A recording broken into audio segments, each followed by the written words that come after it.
नमस्कार दर्शक बंधु माने स्वागत जनाऊँगी मु आपण मानू मो चैनल भल कथारे। दर्शक बंधु माने क्यों महिला भाग्य रे पुत्र संतान जन्म हुए नहीं। दर्शक बंधु माने समग्र ब्रह्मांड जेतेबेले शांतिर निद्रारे शोई रही थाए सेतेबेले क्षीर सागरर अनंत जलराशि मध्यरे एक अद्भुत दिव्य आलोक विच्छरित होइथाए।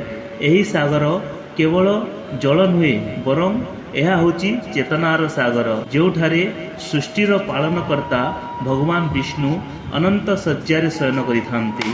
प्रभुंक चरण तले बसी थांती जगत जननी माता लक्ष्मी। से सौंदर्य और ऐश्वर्य अधिष्ठात्री होई मध्य एक साधारण मनुष्य परी निज स्वामींकर पाद सेवारे मग्न थांती। तांको हातर कोमल स्पर्शरे क्षीर सागरर तरंग शांत हो जाउथाए, किंतु मातांक मन अशांत थिला। माता लक्ष्मी ध्यान आउ कुआड़े थिला।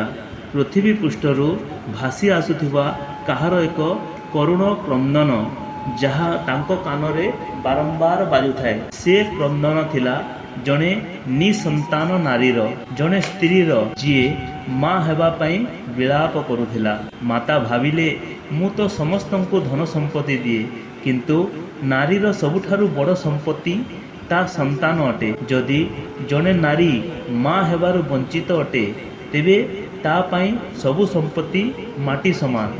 किंतु अंतर्यामी भगवान विष्णु माता को देखि सबु किछि मनरे बुझी पारुथिले जे मातांक मनरे किछि प्रश्न गभीर भावरे उंकी मारुछि। हठात प्रभु आखि खोली माता लक्ष्मी को पचारती, देवी तुम मनरे क्यों प्रश्न उंकी मारुछि, निसंकोचरे कह। माता कहिले, प्रभु मु आपणक ठारू किछि लुचाई नहीं। हे प्रभु मो मनरे तीनोटी प्रश्न उंकी मारुछि। माता कहिले, प्रभु सृष्टिर नियम अनुसारे नारी पुरुषर मिलन रे संतान जन्म हुए, यह प्रकृतिर नियम। किंतु पृथ्वी रे एपरी अनेक स्त्री अछंती जो माने माँ हवा पाई तपस्या करती, औषध सेवन करती, व्रत उपासना करती, तथापि सेमानंकर कोल शून्य रही थाए।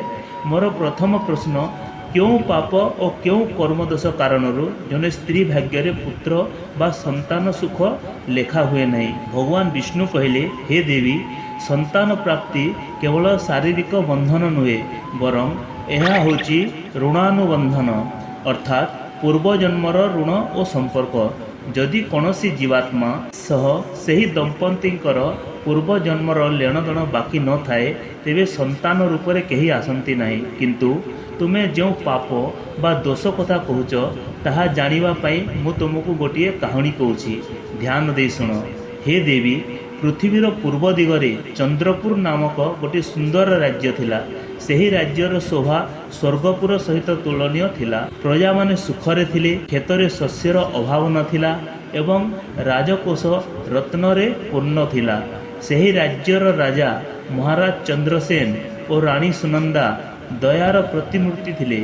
से समस्तंकु दान करुथिले, गरीबों को साहाय्य करुथिले, किंतु दानर सही हाथ संतान को कोड़ेवा पाई व्याकुल थिला। रानी सर्वदा संतानहीन हेतु उदास और दुखित रहुथिले। केवल रानी नुहे राजा मध्य एथिपाई भितरु भितरु भांगी पड़ती। दिने राजसभा शेष होगा परे मंत्रीवर राजा को पचारिले, हे राजन क्षमा करिवे, किंतु प्रजा मानक मध्यरे एबे चिंता पशिलानी कि आपणक परे ए विशाल साम्राज्यर उत्तराधिकारी किए हेबे। जदि राजकुमार न आसंती तेबे वंशरक्षा किपरि हेबो। शास्त्र अनुसारे संतान प्राप्ति पाई आपणको द्वितीय विवाह करिबा उचित। राजा क्रोधित होई दृढ़ स्वर रे कहले, मंत्रीवर संतान पाई मु रानी को अपमानित करि पारिबे नहीं। जदि मो भाग्य रे संतान थिबो तेबे रानी को गर्भरु जन्म नेबो, नचेत मु एहाकु भगवान इच्छा बोली मानि नेबी। परे राजा जेतेबेले अंतपुर को गले से देखिले रानी गोटे छोट कंडे धरी कांदुछंती। राजा कहिले, धैर्य धर सुनंदा, हुए तो आमर पूर्व जन्म रे कौनसी ऋण अछि, तेणु एही जन्म रे सुझिबाकु पड़ुछि। दिने सेही राज्य को जड़े तपस्वींकर आगमन हला। तांको नाम देवदत्त थिला। से त्रिकालदर्शी थिले। राजा और रानी को खबर पाई खाली पादरे दौड़ी जाई ऋषि को स्वागत कले। ରାଜପ୍ରସାଦରେ ତାଙ୍କର ଖୁବ୍ ସେବା କରାଗଲା। ରାଣୀ ନିଜ ହାତରେ ଋଷିଙ୍କ ପାଦ ଧୋଇ ଭୋଜନ ପରଷି ଦେଲେ। ରାଜା ଓ ରାଣୀଙ୍କ ଆତିଥ୍ୟରେ ଋଷି ପ୍ରସନ୍ନ ହୋଇ ଆୟୁଷ୍ମାନ ଭବ ଓ ଯଶସ୍ୱୀ ଭବ କହି ଆଶୀର୍ବାଦ କଲେ, କିନ୍ତୁ ପୁତ୍ରବାନ ଭବ କହିଲେ ନାହିଁ। ଏହା ଲକ୍ଷ୍ୟ କରି ରାଣୀ ଋଷିଙ୍କ ପାଦ ତଳେ ପଡ଼ି କାନ୍ଦିବାକୁ ଲାଗିଲେ ଏବଂ କହିଲେ, ହେ ମହାତ୍ମା, ମୁଁ କାହିଁକି ମାତୃତ୍ୱ ସୁଖରୁ ବଞ୍ଚିତ? ଦୟାକରି ମୋ ଅତୀତ ପୃଷ୍ଠା ଖୋଲି ମୋ ଦୋଷ କ'ଣ କୁହନ୍ତୁ। ମହର୍ଷି ଧ୍ୟାନମଗ୍ନ ହୋଇ ରାଣୀଙ୍କ ପୂର୍ବଜନ୍ମ ଦେଖିବା ପାଇଁ ଲାଗିଲେ। ଦେଖିବା ମାତ୍ରେ ଋଷିଙ୍କର ମୁଖମଣ୍ଡଳ ହଠାତ୍ ଗମ୍ଭୀର ହୋଇଗଲା। ସେ ରାଣୀଙ୍କୁ ଚାହିଁ କହିଲେ, ରାଣୀ, ତୁମ ଦୁଃଖର କାରଣ ଏହି ଜନ୍ମରେ ନୁହେଁ, ବରଂ ଗତ ଜନ୍ମର ଏକ ବହୁତ ବଡ଼ ଭୁଲ ଅଟେ। ଶୁଣ, ତୁମେ ପୂର୍ବଜନ୍ମରେ କିଏ ଥିଲ ଓ କ'ଣ କରୁଥିଲ? ଆଜିଠାରୁ 2 ଜନ୍ମ ପୂର୍ବେ ତୁମେ ଜଣେ ସାଧାରଣ ବ୍ରାହ୍ମଣ କନ୍ୟା ଥିଲ। ତୁମେ ଅତ୍ୟନ୍ତ ସୁନ୍ଦର ଥିଲ, କିନ୍ତୁ ମନରେ ତୁମର ବହୁତ ଅହଙ୍କାର ଥିଲା। ସେହି ଜନ୍ମରେ ତୁମର ବିବାହ ଜଣେ ଗରିବ ବ୍ରାହ୍ମଣ ସହ ହୋଇଥିଲା। ସେହି ସମୟରେ ତୁମ ପଡ଼ୋଶୀରେ ଜଣେ ବିଧବା ନାରୀ ରହୁଥିଲେ, ଯାହାର ଏକମାତ୍ର ସାହାରା ତାଙ୍କ 5 ବର୍ଷର ପୁତ୍ର ଥିଲା। ପୁତ୍ରଟି ଅତ୍ୟନ୍ତ ଚଞ୍ଚଳ ଥିଲା। ସେ ପିଲାଟି ଖେଳୁ ଖେଳୁ ଅଜାଣତରେ ସେହି ସାମଗ୍ରୀକୁ ନଷ୍ଟ କରିଦେଲା, କିନ୍ତୁ କ୍ରୋଧରେ ଆସି ତୁମେ ସେ ଶିଶୁକୁ ଏତେ ଜୋରରେ ଧକ୍କା ଦେଲ ଯେ ପିଲାଟି ପଥର ଉପରେ ପଡ଼ି ମୃତ୍ୟୁବରଣ କଲା। ସେହି ନିରୀହ ପିଲାର ମୃତ୍ୟୁ ପରେ ତା ମା ପାଗଳିନୀ ହୋଇ ତୁମକୁ ଅଭିଶାପ ଦେଲେ ଯେ ଯେପରି ତୁମେ ତାଙ୍କ କୋଳ ଶୂନ୍ୟ କରିଦେଲ, ସେହିପରି ତୁମକୁ ମଧ୍ୟ ସନ୍ତାନ ସୁଖରୁ ବଞ୍ଚିତ ରହିବା ପାଇଁ ପଡ଼ିବ। ସେହି ଅଭିଶାପ ଓ ଶିଶୁ ହତ୍ୟାର ପାପ ଆଜି ପର୍ଯ୍ୟନ୍ତ ତୁମ ପିଛା କରୁଛି। ଋଷି କହିଲେ, ହେ ରାଣୀ, କର୍ମର ନିୟମ ବଡ଼ କଠୋର। ତୁମେ ଏ ଜନ୍ମରେ 1000 ପୁଣ୍ୟ କଲେ ମଧ୍ୟ ତୁମକୁ ତୁମ ପୂର୍ବଜନ୍ମର ପାପର ପରିଣାମ ଶୁଝିବା ପାଇଁ ପଡ଼ିବ। ଗୋଟିଏ ଗାଈ 1000 ଗାଈଙ୍କ ମଧ୍ୟରେ ନିଜ ବାଛୁରୀକୁ ଚିହ୍ନି ପରେ, ଠିକ୍ ସେହିପରି କର୍ମ ମଧ୍ୟ ନିଜ କର୍ତ୍ତାକୁ 7 ଜନ୍ମ ପରେ ମଧ୍ୟ ଖୋଜି ବାହାର କରେ। କିନ୍ତୁ ହଁ, ପ୍ରାୟଶ୍ଚିତର ମାର୍ଗ ସର୍ବଦା ଖୋଲା ଥାଏ। ରାଣୀ, ତୁମେ ଏ ଜନ୍ମରେ ଯେଉଁ ଦାନ ପୁଣ୍ୟ କରିଛ, ସେଥିପାଇଁ ତୁମକୁ ରାଜସୁଖ ମିଳିଛି, କିନ୍ତୁ ସନ୍ତାନ ସୁଖ ପାଇଁ ତୁମକୁ ପୂର୍ବଜନ୍ମର ପାପର ପ୍ରାୟଶ୍ଚିତ କରିବା ପାଇଁ ପଡ଼ିବ। ତାପରେ ରାଣୀ କାନ୍ଦି କାନ୍ଦି କହିଲେ, ହେ ମହାତ୍ମା, ମୁଁ କ'ଣ କଲେ ମୋର ପାପ ଧୋଇ ହୋଇଯିବ? ମୁଁ କେଉଁ ବ୍ରତ କରିବି? କେଉଁ ଦେବତାଙ୍କୁ ପୂଜା କରିବି? ଋଷି କହିଲେ, ଏହା ଏତେ ସହଜ ନୁହେଁ ମହାରାଣୀ। ତୁମକୁ ସବୁ ରାଜସୁଖ ତ୍ୟାଗ କରି ଗୋଟିଏ ସାଧାରଣ ନାରୀ ପରି ଜଙ୍ଗଲରେ ରହିବା ପାଇଁ ପଡ଼ିବ ଏବଂ ସେଠାରେ ତୁମେ ନିଜ ହାତରେ ଗାଈ ଓ ବାଛୁରୀଙ୍କର ସେବା କରିବ। ବାଛୁରୀ ପ୍ରତି ତୁମର ମମତା ଗୋଟିଏ ମା ପରି ହେବା ଦରକାର। ଯେତେବେଳେ ଗୋଟିଏ ପର ପିଲାକୁ ତୁମେ ନିଜ ପିଲା ପରି ଦେଖିବ, ସେତେବେଳେ ତୁମେ ଏ ଅଭିଶାପରୁ ମୁକ୍ତି ପାଇବ। ଋଷିଙ୍କର ଏହି କଥା ଶୁଣି ରାଣୀ ସଙ୍ଗେ ସଙ୍ଗେ ନିଜର ଅଳଙ୍କାର ଖୋଲି ଜଣେ ତପସ୍ୱୀଙ୍କ ପରି ଜଙ୍ଗଲ ଅଭିମୁଖେ ଯାତ୍ରା କଲେ। ରାଜା ଏଥିରେ ରାଣୀଙ୍କୁ ବାରଣ କଲେ, କିନ୍ତୁ ରାଣୀ ନିଜ ଭୁଲ ପାଇଁ ପଶ୍ଚାତାପ ନିଆଁରେ ଜଳୁଥିଲେ, ତେଣୁ ସେ ରାଜାଙ୍କ କଥା ମଧ୍ୟ ଶୁଣିଲେ ନାହିଁ। ରାଣୀ ସେଠାକୁ ଯାଇ ଘାସରେ ଶୋଉଥିଲେ। ରାଣୀଙ୍କ ହାତରୁ ଆଉ ଗୋବର ଓ କାଦୁଅ ଛାଡ଼ୁନଥିଲା।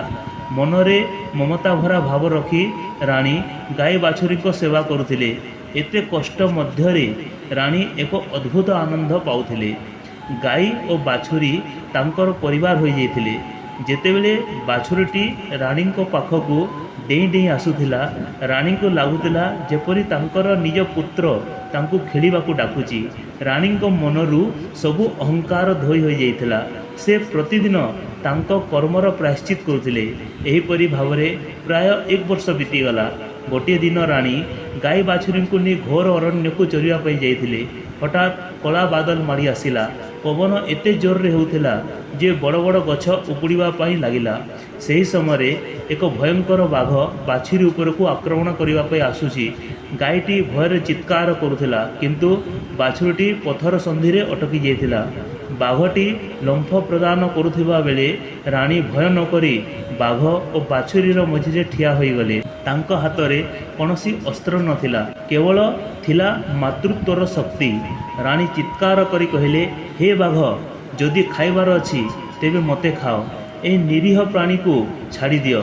ମୁଁ ପୂର୍ବ ଜନ୍ମରେ ଗୋଟିଏ ଛୁଆକୁ ମାରିଥିଲି, କିନ୍ତୁ ଏ ଜନ୍ମରେ ଏହି ଛୁଆର ମୃତ୍ୟୁ ମୋ ଆଖି ଆଗରେ ଦେଖିପାରିବି ନାହିଁ। ଏହାପରେ ହଠାତ୍ ସେହି ସ୍ଥାନରେ ରାଣୀ ବାଘ ବଦଳରେ ମହର୍ଷି ଦେବଦତ୍ତଙ୍କୁ ଦେଖିବା ପାଇଁ ପାଇଲେ, ଯିଏକି ରାଣୀଙ୍କର ପରୀକ୍ଷା ନେଉଥିଲେ। ମହର୍ଷି କହିଲେ, ରାଣୀ ତୁମେ ତୁମ ପରୀକ୍ଷାରେ ଉତ୍ତୀର୍ଣ୍ଣ ହୋଇଛ। ଏହି ପରୀକ୍ଷା ତୁମ ପୂର୍ବ ଜନ୍ମର ପାପରୁ ମୁକ୍ତି ପାଇଁ ଥିଲା। ହଠାତ୍ ଆକାଶବାଣୀ ହେଲା, ରାଣୀ ଏବେ ତୁମ କୋଳ ଆଉ ଶୂନ୍ୟ ରହିବ ନାହିଁ। ତୁମେ ଜଣେ ମହାପ୍ରତାପ ଓ ଧର୍ମପରାୟଣ ପୁତ୍ରର ମାତା ହେବ। ସ୍ୱର୍ଗପୁରରେ ଭଗବାନ ବିଷ୍ଣୁ ମାତା ଲକ୍ଷ୍ମୀଙ୍କୁ କୁହନ୍ତି, ହେ ଦେବୀ, କୌଣସି ନାରୀର ଭାଗ୍ୟ ଚିରକାଳ ପାଇଁ ଖରାପ ନଥାଏ। ସନ୍ତାନ ସୁଖ ନ ମିଳିବାର ମୁଖ୍ୟ କାରଣ ପୂର୍ବ ଜନ୍ମରେ କୌଣସି ଜୀବକୁ କଷ୍ଟ ଦେବା, ଗର୍ଭପାତ କରିବା ଓ ଗୋଟିଏ ମା ଠାରୁ ତାର ସନ୍ତାନକୁ ଅଲଗା କରାଇବା। ଯଦି ପରଜନ୍ମରେ ତାକୁ ଅନୁତାପ କରି ପର ସନ୍ତାନକୁ ନିଜ ସନ୍ତାନ ପରି ଦେଖେ, ତେବେ ତାର ଭାଗ୍ୟ ମଧ୍ୟ ପରିବର୍ତ୍ତନ ହୋଇପାରେ। ଭଗବାନ ବିଷ୍ଣୁଙ୍କ ଠାରୁ ଉତ୍ତର ଶୁଣି ମାତା ଲକ୍ଷ୍ମୀଙ୍କର ସମସ୍ତ ଶଙ୍କା ଦୂର ହୋଇଗଲା। ମାତା ଲକ୍ଷ୍ମୀ ବୁଝିପାରିଲେ ଯେ କର୍ମ ହିଁ ଶ୍ରେଷ୍ଠ ଓ କର୍ମ ଦ୍ୱାରା ଭାଗ୍ୟକୁ ବି ବଦଳା ଯାଇପାରେ। ମାତାଙ୍କର ଦ୍ୱିତୀୟ ପ୍ରଶ୍ନ ହେଲା, ଏ ସଂସାରରେ ସବୁଠାରୁ ଶକ୍ତି କିଏ? ଭଗବାନ ବିଷ୍ଣୁ କହିଲେ, ଦେବୀ, ସବୁଠାରୁ ଶକ୍ତିଶାଳୀ ହେଉଛି ସମୟ। ମାତା ଲକ୍ଷ୍ମୀ କହିଲେ, ହେ ପ୍ରଭୁ, ମୋର ଶେଷ ପ୍ରଶ୍ନ, ଜଣେ ମନୁଷ୍ୟ ଆପଣଙ୍କୁ ପାଇବା ପାଇଁ ସବୁଠାରୁ ସହଜ ମାର୍ଗ କ'ଣ? ଭଗବାନ ବିଷ୍ଣୁ କହିଲେ, ହେ ଦେବୀ, ମୋତେ ପାଇବା ପାଇଁ ବଡ଼ ବଡ଼ ଯଜ୍ଞ ଓ କଠିନ ତପସ୍ୟାର କୌଣସି ଆବଶ୍ୟକତା ନାହିଁ। କେବଳ ନିଷ୍କାମ ଭକ୍ତି ଓ ଶରଣାଗତି ଭାବ ଦ୍ୱାରା ହିଁ ମନୁଷ୍ୟ ମୋର ନିକଟତର ହୁଏ। ଯିଏ ଅନ୍ୟର ସେବା କରେ, ପ୍ରାଣୀ ମାତ୍ରକୁ ଦୟା କରେ, ସବୁ କାର୍ଯ୍ୟ ମୋତେ ସମର୍ପଣ କରେ, ସେ ହିଁ ମୋର ପ୍ରିୟ। ଭକ୍ତିରେ ବଶୀଭୂତ ହୋଇ ମୁଁ ସବୁବେଳେ ଭକ୍ତଙ୍କ ପାଖକୁ ଧାଇଁ ଆସେ। ପ୍ରଭୁଙ୍କର ଏହି ଉତ୍ତର ଶୁଣି ମାତା ଲକ୍ଷ୍ମୀ ହୃଦୟରୁ ସନ୍ତୁଷ୍ଟ ହୋଇ ପୁନର୍ବାର ଭଗବାନଙ୍କ ପାଦ ସେବାରେ ଲାଗିଗଲେ। କ୍ଷୀରସାଗରର ସେହି ଶାନ୍ତ ପରିବେଶରେ ଏହି ସମ୍ବାଦ ସୃଷ୍ଟିର କଲ୍ୟାଣ ପାଇଁ ଏକ ମାର୍ଗଦର୍ଶନ ସାଜିଲା। ଦର୍ଶକ ବନ୍ଧୁମାନେ, ଯଦି ଆପଣମାନଙ୍କୁ ଏହି ଭିଡ଼ିଓଟି ଭଲ ଲାଗିଲା, ତେବେ ଦୟାକରି ମୋର ଚ୍ୟାନେଲକୁ ସବସ୍କ୍ରାଇବ୍ ଓ ଭିଡ଼ିଓକୁ ଲାଇକ୍ ଓ ସେୟାର କରିବାକୁ ଆଦ୍ୟ ଭୁଲିବେ ନାହିଁ। ଭଗବତୀ ଜଗଜ୍ଜନନୀ ମା ଦୁର୍ଗା ଆପଣମାନଙ୍କ ସମସ୍ତଙ୍କର ମଙ୍ଗଳ କରନ୍ତୁ। ଏହି ଶୁଭକାମନା ସହିତ ଆପଣମାନଙ୍କୁ ମୋ ତରଫରୁ ଜୟ ମା ଦୁର୍ଗା।